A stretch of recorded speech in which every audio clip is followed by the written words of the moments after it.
యోతాము, ఆహాజు, హిజ్కియా అని యూదారాజుల దినములలో షోమ్రోనును గూర్చియు యెరూషలేమును గూర్చియు దర్శన రీతిగా మొరాస్తీయుడైన మీకాకు ప్రత్యక్షమైన యెహోవా వాక్కు. సకల జనులారా ఆలకించుడి. భూమి నీవును నీలోనున్న సమస్తమును చెవియొగ్గి వినుడి. ప్రభువగు యెహోవా మీ మీద సాక్ష్యము పలకబోవుచున్నాడు. పరిశుద్ధాలయములో నుండి ప్రభువు మీ మీద సాక్ష్యము పలకబోవుచున్నాడు. ఇదిగో, యెహోవా తన స్థలము విడిచి బయలుదేరుచున్నాడు. ఆయన దిగి భూమి యొక్క ఉన్నత స్థలముల మీద నడవబోవుచున్నాడు.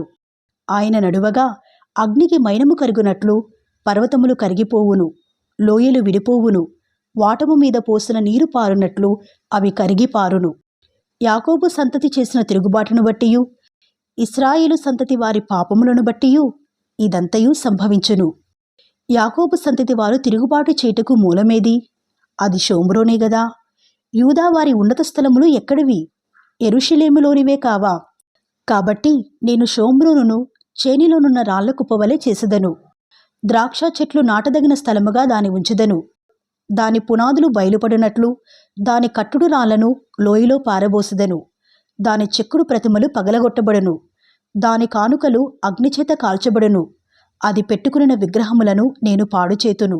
అది వేశ్య అయి సంపాదించుకుని జీతము పెట్టి వాటిని కొనుక్కొనెను గనుక అవి వేశ్యయగు దాని జీతముగా మరలా ఇయ్యబడను. దీని చూచి నేను కేకలు వేయిచూ ప్రలాపించుచున్నాను. ఏమీయూ లేకుండా దిగంబరినై నక్కలు అరచునట్లు అరచుచున్నాను.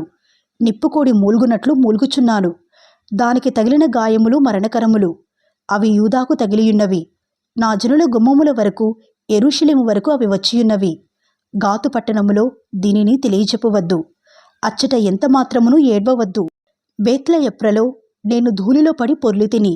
షాఫీరు నివాసి దిగంబరివై అవమానము నుండి వెళ్ళిపోము. జయనాను వారు బయలుదేరక నిలిచిరి. ప్రలాపము బేతేజెరులో మొదలుపెట్టి జరుగుచున్నది. మారోతు వారు తాము పోగొట్టుకున్న మేలును బట్టి బాధనుందుచున్నారు. ఏలయనగా యెహోవా ఎద్దు నుండి కీడు దిగి యెరూషలేము పట్టణ ద్వారము మట్టుకు వచ్చెను. లాకీషు నివాసులారా, రథములకు యుద్ధపు గుర్రములను కట్టుడి. ఇశ్రాయేలు వారు చేసిన తిరుగుబాటు క్రియలు నీ యందు కనబడినవి. అది సియోను కుమార్తె పాపమునకు ప్రథమ కారణముగా ఉండును. మోరెషెత్కతు విషయములో మీరు విడుదలకై కోలు ఇయ్యవలసి వచ్చును. అగ్జీబు ఇండ్లు ఇశ్రాయేలు రాజును మోసపుచ్చినవై ఇండును. మారేషా నివాసి, నీకు హక్కుదారుడగు ఒకని నీ ఎద్దుకు తోడుకుని వత్తురు. ఇశ్రాయేలీలలోని ఘనులు అదుల్లామునకు పోవుదురు. సియోను, నీకు ప్రియులగు వారు నీ యొద్ద నుండకుండా పట్టబడియున్నారు. నీ తల బోడి చేసుకునుము. బోరువ గద్దవలే నీ బోడితనము కనపరుచుకునుము.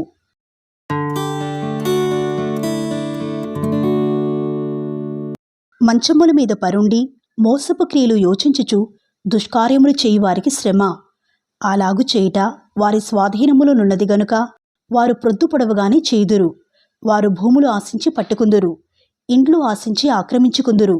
ఒక మనిషిని, వాని కుటుంబమును, ఇంటివానిని, వాని స్వాస్థ్యమును అన్యాయముగా ఆక్రమింతురు.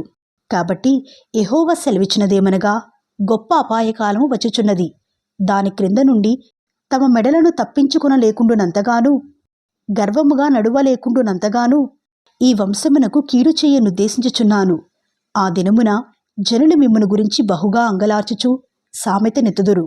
వారు చెప్పు సామెత ఏదనగా, మనము బొత్తిగా చెడిపోయి ఉన్నామనియు, ఆయన జనుల స్వాస్యమును అన్యులకిచ్చియున్నాడనియు, మన యొద్ద నుండకుండా ఆయన దానిని తీసివేసిననియు, మన భూములను తిరుగబడిన వారికి ఆయన విభజించియున్నాడనియు ఇశ్రాయేలీలు అనుకొనుచున్నట్లు జనులు చెప్పుకుందురు. చీట్లు వేయగా యెహోవా సమాజములో మీరు పాలు పొందినట్లు నూలు వేయువాడొకడునూ ఉండడు. మీరు దీని ప్రవచింపవద్దని వారు ప్రకటన చేయుదురు. ప్రవచింపని ఎడల అవమానము కలుగక మానదు. యాకోబు సంతతి వారని పేరు పెట్టబడిన వారలారా, యెహోవా దీర్ఘశాంతము తగ్గిపోయేనా? ఈ క్రియలు ఆయన చేత జరిగినా? యథార్థముగా ప్రవర్తించువానికి నా మాటలు క్షేమసాధనములు కావా? ఇప్పుడే గదా నా జనులు శత్రువులైరి. నిర్భయముగా సంచరించు వారిని చూచి వారు కట్టుపంచలను మాత్రము విడిచి వారి పైవస్త్రములను లాగుకొందురు. వారికిష్టమైన ఇండ్లలో నుండి నా జనుల యొక్క స్త్రీలను మీరు వెళ్ళగొట్టుదురు. వారి బిడ్డల యొద్ద నుండి నేనిచ్చిన ఘనతను ఎన్నడనూ లేకుండా మీరు ఎత్తుకుని పోవుదురు. ఈ దేశము మీ విశ్రాంతి స్థలము కాదు. మీరు లేచి వెళ్ళిపోవుడి. మీకు నాశనము నిర్మూలనాశనము కలుగునంతగా మీరు అపవిత్ర క్రియలు జరిగించితిరి. వ్యర్థమైన మాటలు పలుకుచు అబద్ధీకుడై ద్రాక్షరసమును బట్టియు మద్యమును బట్టియు నేను మీకు ఉపన్యాసము చేయుదునని అబద్ధము చెప్పుచు ఒకడు వచ్చిన ఎడల వాడే ఈ జనులకు ప్రవక్త యగును. యాకోబు సంతతి, తప్పక నేను మిమ్మునందరినీ పోగు చేయుదును. ఇశ్రాయేలీయులలో శేషించిన వారిని తప్పక సమకూర్చుదును. బొస్రా గొర్రెలు కూడునట్లు వారిని సమకూర్చుదును. తమ మేత స్థలములలో వారిని పోగుచేతును. గొప్ప ధ్వని పుట్టినట్లుగా మనుషులు విస్తారముగా కూడుదురు. ప్రాకారములు పడగొట్టువాడు వారికి ముందుగా పోవును.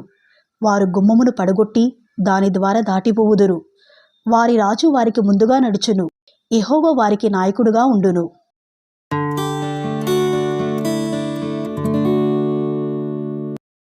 నేనీలాగు ప్రకటించి తిని, యాకోబు సంతతి యొక్క ప్రధానులారా, ఇశ్రాయేలీల అధిపతులారా, ఆలకించుడి.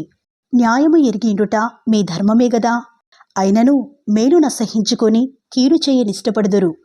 నా జనుల చర్మము ఊడదీసి వారి ఎముకల మీది మాంసము చీల్చుచుందురు. నా జనుల మాంసమును భుజించుచు వారి చర్మమును ఒలిచి వారి ఎముకలను విరిచి, ఒకడు కుండలో వేయు మాంసమును ముక్కలు చేయినట్టు బాణలో వేయు మాంసముగా వారిని తుత్తునీయులుగా పగలగొట్టియున్నారు. వారు దుర్మార్గతను అనుసరించి నడుచుకుని ఉన్నారు గనుక వారు యెహోవాకు మొర్రపెట్టినను ఆయన వారి మనవి అంగీకరింపక ఆ కాలమందు వారికి కనబడకుండా తన్ను మరుగు చేసుకునును. ఆహారము నములుచు సమాధానమని ప్రకటించువారును, ఒకడు తమ నోట ఆహారము పెట్టని ఎడల అతని మీద యుద్ధము ప్రకటించువారునై నా జనులను పొరపెట్టు ప్రవక్తలను గూర్చి యెహోవా సెలవిచ్చినదేమనగా, మీకు దర్శనము కలగకుండా రాత్రి కమ్మును, సోదె చెప్పకుండా మీకు చీకటి కలుగును. ఇట్టి ప్రవక్తలకు సూర్యుడు కనబడకుండా అస్తమించును, పగలు చీకటి పడును. అప్పుడు దీర్ఘదర్శులు సిగ్గునందుదురు, సోదెగాండ్లు తెల్లబోవుదురు. దేవుడు తమకు ప్రత్యుత్తరం ఇయ్యకుండుట చూచి నోరు మూసుకుందురు. నేనైతే యాకోబు సంతతి వారికి తమ దోషమును, ఇశ్రాయేలీయులకు తమ పాపమును కనపరచుటకై యెహోవా ఆత్మావేశము చేత బలముతోనూ తీర్పు తీర్చు శక్తితోనూ ధైర్యముతోనూ నింపబడిన వాడనై ఉన్నాను. యాకోబు సంతతి వారి ప్రధానులారా, ఇశ్రాయేలు అధిపతులారా, న్యాయమును తృణీకరించుచు దుర్నీతిని నీతిగా ఎంచువారలారా, ఈ మాట ఆలకించుడి. నరహత్య చేయుట చేత సియోనును మీరు కట్టుదురు. దుష్టత్వము జరిగించుట చేత యెరూషలేమును మీరు కట్టుదురు. జనుల ప్రధానులు లంచము పుచ్చుకొని తీర్పు తీర్చుదురు. వారి యాజకులు కూలికి బోధింతురు. ప్రవక్తలు ద్రవ్యము కొరకు సోదె చెప్పుదురు.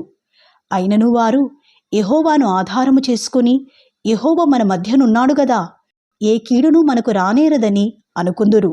కాబట్టి చేను దున్నబడినట్లు మిమ్మును బట్టి సియోను దున్నబడును, యెరూషలేము రాళ్ల కుప్పలగును, మందిరమున్న పర్వతము అరణ్యములోని ఉన్నత స్థలముల వలె అగును.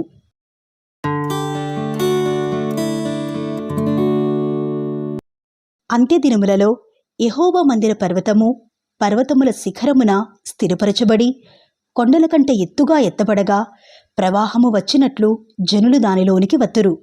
కాబట్టి ఆ కాలమున అన్ని జనులు అనేకులు వచ్చి సియోనులో నుండి ధర్మశాస్త్రమును, యెరూషలేములో నుండి యెహోవా వాక్కును బయలువెళ్ళును.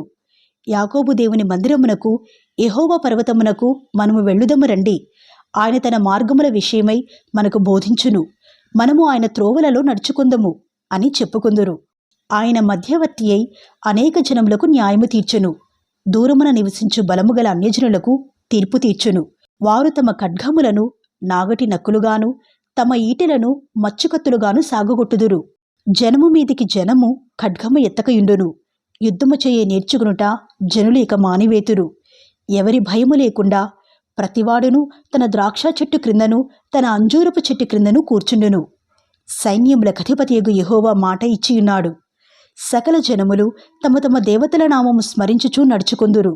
మనమైతే మన దేవుడైన యెహోవా నామము ఎల్లప్పుడూ స్మరించుకొందుము. ఆ దినమున నేను కుంటివారిని పోగుచేయుదును, అవతలకు వెళ్ళగొట్టబడిన వారిని, బాధింపబడిన వారిని సమకూర్చుదును. ఇదే యెహోవా వాక్కు. కుంటివారిని శేషముగాను, దూరమునకు వెళ్ళగొట్టబడిన వారిని బలమైన జనముగాను నేను చేతును. యెహోవా సియోను కొండయందు ఇప్పటి నుండి శాశ్వత కాలము వరకు వారికి రాజుగా ఉండును. మందల గోపురమా, సియోను కుమార్తె పర్వతమా, మునుపటిలాగున యెరూషలేము కుమార్తె మీద నీకు ప్రభుత్వము కలుగును. నీవెందుకు కేకలు వేయుచున్నావు? నీకు రాజు లేకపోవుట చేతనే, నీ ఆలోచనకర్తలు నశించిపోవుట చేతనే ప్రసూతి స్త్రీకి వచ్చిన వేదనలు నీకు వచ్చినవా? సియోను కుమారి, ప్రసూతి స్త్రీ వలనే నీవు వేదనపడి ప్రసవించుము. నీవు పట్టణము విడిచి బయట వాసము చేతువు. బబులోను పురము వరకు నీవు వెళ్ళుదువు. అక్కడనే నీవు రక్షణ నొందుదువు. అక్కడనే యెహోవా నీ శత్రువుల చేతిలో నుండి నిన్ను విమోచించును. మనము చూచుచుండగా సియోను అపవిత్రపరచబడుగాక అని చెప్పుకొనుచు అన్యజనులనేకులు నీ మీదికి కూడివచ్చియున్నారు. కళ్ళములో ఒకడు పనలు కూర్చున్నట్టు యెహోవా వారిని సమకూర్చును. అయితే వారు ఆయన తలంపులు తెలుసుకొనుకున్నారు.